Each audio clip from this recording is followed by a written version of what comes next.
बिस्मिल्लाहिर्रहमानिर्रहीम। अस्सलाम वालेकुम। मैं अपने मौजूद नाज़रीन और प्यारे दोस्तों को मैसा सीक्रेट शेफ़ के किचन में खुश आमदीद कहता हूँ। रेसिपी को शुरू करने से पहले मेरी ये दुआ है कि अल्लाह ताला आपकी तमाम मुश्किलात को आसान फरमाए, आपके रिस्क में शादगी और बरकत अता फरमाए, आमीन।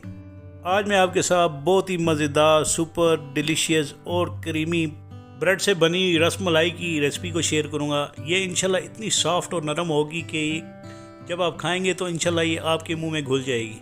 ब्रेड से बनी ये रसमलाई की रेसिपी माशाल्लाह जितनी देखने में खूबसूरत नज़र आ रही है, इंशाल्लाह इतनी खाने में भी टेस्टी और मज़ेदार होगी। तो चले आए स्टार्ट करते हैं इस रेसिपी को। बिस्मिल्लाहिर्रहमानिर्रहीम। ये मेरे पास 4 अदद स्लाइस ब्रेड हैं। आप चाहें तो ज़्यादा ले सकते हैं, लेकिन ये मेरे पास स्लाइस ब्रेड थी। मैंने इनको इस तरह फैलाकर इसके ऊपर आपने ये स्टफिंग के लिए जो है फ्रेश क्रीम डालनी है। इससे ये होगा कि ये अंदर से माशाल्लाह सॉफ्ट और इसका टेस्ट भी बहुत ज़बरदस्त होगा। तो आपने फ्रेश क्रीम को इस तरह ब्रेड स्लाइस की टॉपिंग पे लगा लेना है और इसके बाद आपने इसको बटर नाइफ़ के ज़रिए या नाइफ़ के ज़रिए आपने इस तरह ब्रेड के ऊपर आपने इसको स्प्रेड कर देना है, यानी इस तरह फैला लेना है आपने। तो थोड़ी देर रखने के बाद ये जो क्रीम है ये इंशाल्लाह ब्रेड जज़ब कर लेगी, जिससे ये बहुत नरम और सॉफ्ट हो जाएगी। तो आपने इन चारों ब्रेडों पर इसी तरह फ्रेश क्रीम का इस्तेमाल करना है। जब ये स्प्रेड हो जाए, यानी आप इसको फ्रेश क्रीम लगा लें, तो आपने इनको इस तरह टर्न ओवर कर लेना है। टर्न ओवर करने के बाद आपने इन दोनों को गट्ठा कर लेना है। गट्ठा करने के बाद आपने इनकी साइडें जो हैं वो काट लेनी है। आप जो इसकी साइडें काट रहे हैं इसको फेंकना नहीं है आपने, आप इसको ब्रेड क्रम्ब के तौर पर भी इस्तेमाल कर सकते हैं। ये जो डबरोटी का अंदर वाला हिस्सा है हमने इसको इस्तेमाल करना है और इसको ट्रायंगल शेप में मैं काट लूँगा। इसके अंदर जो हमने फ्रेश क्रीम स्टफ़ की है माशाल्लाह अभी ये रोटी जो है बिल्कुल नरम हो चुकी है। और ये देखें आपने इस तरह ट्रायंगल शेप में काट लेनी है। आप चाहें तो इसको राउंड शक्ल में भी काट सकते हैं। इसके बाद मैं इसको इस तरह प्लेट में रख लूँगा और इसके बाद आपने एक पैन ले लेना है। पैन में तकरीबन 1 लीटर के बराबर दूध डालकर आपने चूल्हे की फ्लेम को ऑन कर लेना है और इसको आपने बॉयल आने देना है।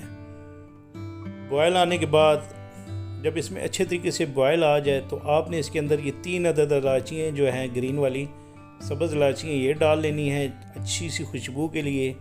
और इसके बाद ये मेरे पास कंडेंस मिल्क बना हुआ था, तो आप ये भी डाल सकते हैं। आप इसमें खोए का भी हल्का सा इस्तेमाल कर सकते हैं। मैं इसमें फ़्रेश क्रीम का बाद में थोड़ा सा इस्तेमाल करूँगा। तो ये मेरे पास कंडेंस मिल्क बना हुआ था तो मैंने इसलिए इसमें डाला। तो अगर आप चाहें तो डाल सकते हैं इसमें कंडेंस मिल्क। मैंने कंडेंस मिल्क बनाने की रेसिपी को भी शेयर किया है, तो वो मैं इंशाल्लाह डिस्क्रिप्शन बॉक्स में उसका लिंक दे दूंगा आपको। तो इसके अंदर मैंने 3/4 कप के बराबर फ्रेश क्रीम का भी इस्तेमाल किया है। तो आपने विस्क के साथ इसको अच्छे तरीके से मिक्स करना है और आपने लो हीट पर इस दूध को अच्छे तरीके से पकाना है ताकि ये थोड़ा सा गाढ़ा हो जाए। आप इस दूध को हल्की आंच पर जितना ज़्यादा पकाएंगे इंशाल्लाह ये थिक भी होगा, इसका टेस्ट भी ज़बरदस्त होगा। तो 1 कप के बराबर मैंने इसके अंदर चीनी डाल दी है और ये मेरे पास मैंगो कस्टर्ड है, ये मैं ले रहा हूँ और इसमें मैं थोड़ा सा दूध डालकर इसको अच्छे तरीके से मिक्स कर लूँगा। आप चाहे तो वनीला कस्टर्ड का भी इस्तेमाल कर सकते हैं, लेकिन मेरे पास मैंगो कस्टर्ड था तो मैं इसलिए इसको जो दूध है इसको थोड़ा सा गाढ़ा करने के लिए मैंगो कस्टर्ड का इस्तेमाल कर रहा हूँ। आपके पास कोई सा भी कस्टर्ड है आप उसका इसमें इस्तेमाल कर सकते हैं। आप चाहें तो कॉर्नफ्लोर का भी इसमें इस्तेमाल कर सकते हैं।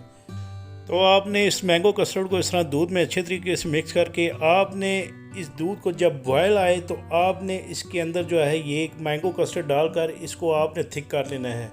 तो मदद के साथ मेरे से थोड़ी सी वीडियो स्किप हो चुकी है जो मैं आपको दिखा नहीं रहा। तो इसके बाद आधा कप के बराबर आपने दूध इस तरह एक बाउल में निकाल लेना है और आपने इस तरह थोड़ा थोड़ा करके इन ब्रेड के जो ट्रायंगल्स हमने काट कर रखे थे इनके ऊपर डाल लेना है। थोड़ी देर के लिए आपने इनको रख देना है ताकि ये नरम हो जाए। तो उसके बाद आपने ये जो कस्टर्ड बना कर रखा हुआ था ये आपने ज़्यादा थिक नहीं करना, ये थोड़ा सा थिक करना है और आपने इन तमाम ब्रेड्स के ऊपर ये कस्टर्ड डाल देना है।